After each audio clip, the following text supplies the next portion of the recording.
This is Tim Willis, and I'm knowing with a copy of OBS and built-in laptop microphone. This is another video from the Nomad Funnelhacker.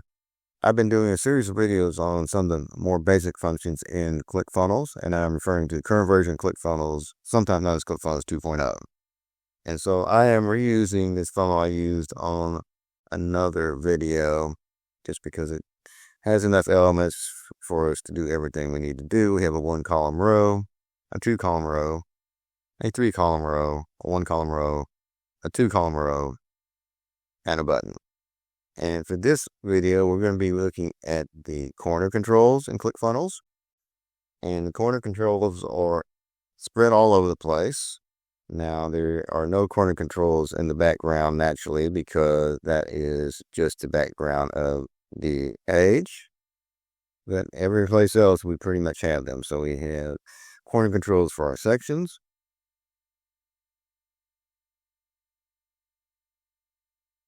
corner controls for our rows. The one place you won't find corner controls is things like your headlines. There's no corner control there. Other than that, most things do have a corner control, although you won't be using corners too often on a section. Let me go ahead and change my background color here just to demonstrate. We'll make the background black. Now, if you would put a corner on here right now, it would be kind of ridiculous on a section. We could do that. Let's go ahead and put a 30 on here. And so you see it does have a corner there, but it kind of looks ridiculous, truthfully.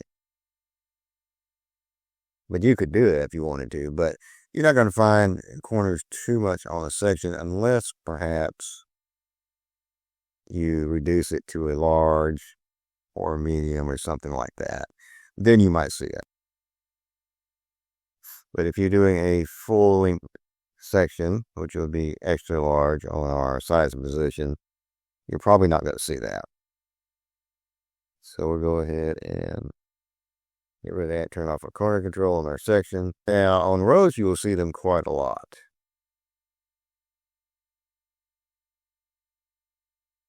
Let's go ahead and give it a 30.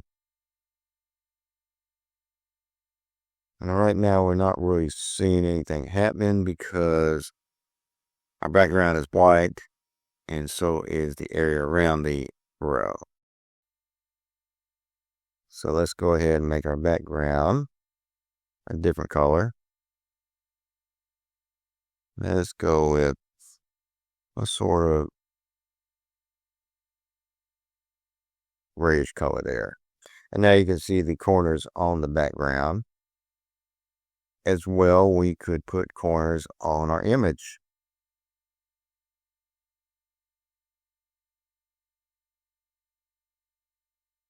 I'm just going to stick with 30 right now. Give it corners. And even our button.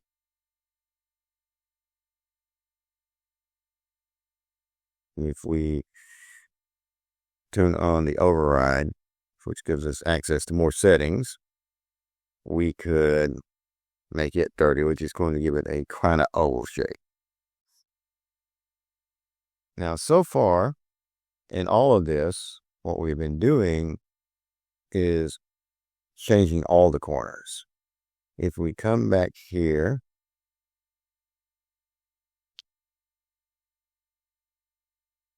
to our row, and we look at the corners, we can see we're set to 30 pixels. It says all corners.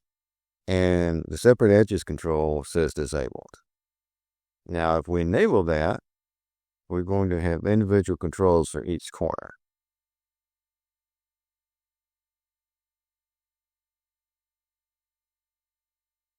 But I'm going to disable it just for a moment here to show you what else you can do with the corner when we're just set to all corners. So we're set to 30 right now, but if we add enough pixels to our corner to change the curvature, this is how we get a circle image. But one word of warning on that, this is only going to work if the image you're using is exactly the same length on all sides. In other words, perfectly square. If you have anything other than perfect square, it'll generally be a more oval shape, or it'll be like a little flat spot on one side of the circle. But this is a square image, so we can go ahead and do this. And I have found that the magic number tends to be 260 pixels. Except I shouldn't be doing it on the row, I should be doing it on the image. So let's change that back to 30. I always like to leave those mistakes in to show that even they can still be removed sometime, but there's nothing that's really not recoverable in ClickFunnels. All right, let's go to our image this time. And let's make it 260. And there we go. A circle image. And then if you want to, you can always adjust the size of the image itself with your image width. And then you can add, if you want to, a border or shadow around there. I'm not going to do that on this video. Now, there is another little trick we can do with the corners as well. And so I am going to switch out these logos for an image. And I'm going to look in my image gallery for something that's going to be appropriate, because generally you're going to want something that's a rectangular shape image for this, at least not perfectly square. Although I guess you could do it with squares as well. But let's just look for something that's kind of rectangular. We'll go ahead and use this mountain here. That'll be fine.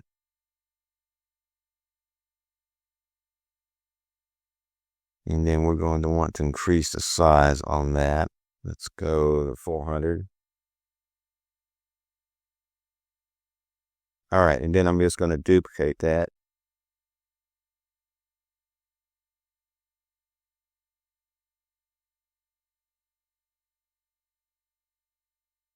Okay, so let's start out with this picture here. We're going to go to our settings, go to our corner and turn it on. And we're going to enable separate edges. So for this one, we are going to set the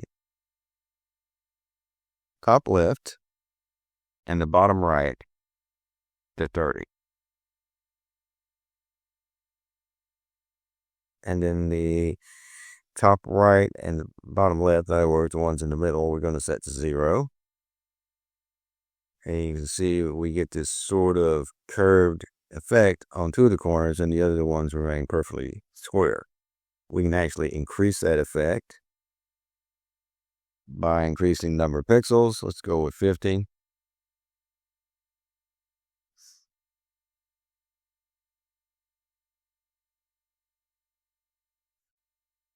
And get a more extreme effect. And we can keep on playing with that until we have something that really is not too pretty.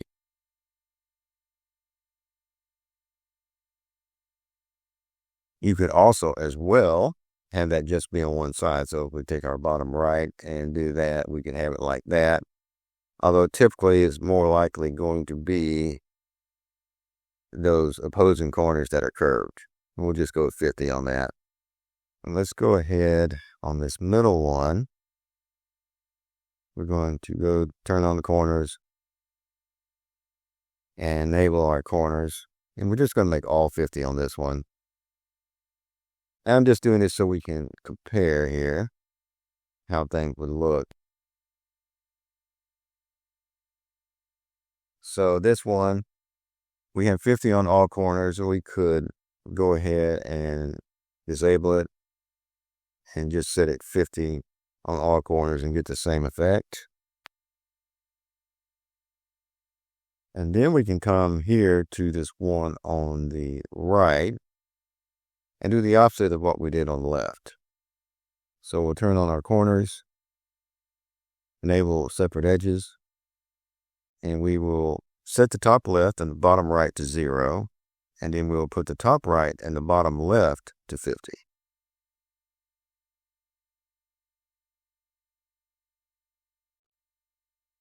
50, not 400. And you see what happened there. We have the same things we have here on the left, except we have a mirror image where curvature on the corners is opposite that it is here. Just remember that if you want to get this opposed curved corner effect, you're either going to add to your top left and your bottom right, in other words, the outside controls, or you're going to add to the top right and bottom left, which are your inner controls. That's pretty much it for corners. Now you can play with it and, see what you can come up with, but basically that is what you're going to see a lot of out there. And most of the time, your corners are not going to be as extreme as we are here. Typically, say for a row like this, we would probably go something like 10 or maybe 20. We generally don't get too crazy, but you will see things sometimes that are a bit more extreme, like that 30 where it starts getting a little more extreme. If we were to make it 50, then we're getting a more kind of extreme look. Again, if we were to go to 100, these are all things that could be done. But in any case, that's how the corners work. And I would probably go with something like this, typically about 10 on that, or 15. Just have a nice rounded look on it. And the corner control is a good way of adding a little life to what otherwise would look like a bunch of square rectangular boxes. We can use it to get rid of that boxy look. We can use it to change a square picture to a circle picture. We can even get a little creative and do these opposing corners. So it provides a simple way of getting some variety on our page and kind of getting out of the just boxy look that you would have just with the default elements. Versus this one up here where we added the 30 pixels and now we have a oval shaped button. So that pretty much covers it for the corner control in ClickFunnels. My name is Tim Willis. I'm a certified ClickFunnels funnel builder. I make tutorial and demonstration videos on ClickFunnels, funnel building, web page design, and the various tools that we use to accomplish all those things. That's the video for now. I'll talk to you later.